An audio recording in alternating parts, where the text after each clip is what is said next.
ఈరోజు పొద్దున వెంకటేశ్వర స్వామి దర్శనం చేసుకోవడం జరిగింది. ఈరోజు యొక్క విశిష్టత మీ అందరికీ తెలుసు. కూటమి ప్రభుత్వం ఏర్పాటై గౌరవనీయులు పెద్దలు నారా చంద్రబాబు నాయుడు గారు 4వసారి ముఖ్యమంత్రిగా 1 సంవత్సరం పూర్తి చేసుకున్నాం. ఆ భగవంతుని ఆశీస్సులు చంద్రబాబు నాయుడు గారి మీద, మా యువ నాయకులు లోకేష్ బాబు గారి మీద, అలాగే యావత్ ఆంధ్ర రాష్ట్ర ప్రజల మీద ఉండాలని ఆ భగవంతుని ప్రార్థించడం జరిగింది. రాబోయే 4 సంవత్సరాల్లో కూడా వెంకటేశ్వర స్వామి ఆశీస్సులతో ఈ ప్రభుత్వం రాష్ట్ర ప్రజలకు, ముఖ్యంగా రైతులకు, అలాగే ఈ రాష్ట్రంలోని యావత్ పేదవారికి ఆ చంద్రబాబు నాయుడు గారి రూపంలో వెంకటేశ్వర స్వామి కరుణ వల్ల మంచి జరుగుతుందని ఆశిస్తూ ఆ దేవుని కూడా ప్రార్థించడం జరిగింది.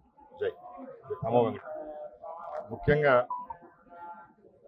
సూపర్ 6 పథకాలు ఏవైతే చెప్పామో ఒక్కొక్కటిగా ప్రజలకు అందిస్తున్నాం. ఈరోజు ప్రభుత్వం 1 సంవత్సరం పూర్తి చేసుకున్న శుభ సందర్భాన గౌరవ ముఖ్యమంత్రి గారు 15,000 రూపాయలు ఏదైతే ఆడబిడ్డ నిధి చెప్పారో దాన్ని ఈరోజు లాంఛనంగా ప్రారంభిస్తున్నారు. అలాగే యావత్ ఆంధ్ర రాష్ట్రంలో ఉన్న మహిళామూర్తులు ఎవరైతే వేచి చూస్తున్నారో వాళ్ళందరికీ ఆగస్టు 15వ తారీఖున రాష్ట్రంలో ఉన్న ఆర్టీసీ బస్సుల్లో ఫ్రీ బస్ సౌకర్యాన్ని కల్పించేదానికి కూడా రాష్ట్ర ప్రభుత్వం, గౌరవ ముఖ్యమంత్రి, రాష్ట్ర రవాణా సంస్థ చర్యలు తీసుకుంటారు.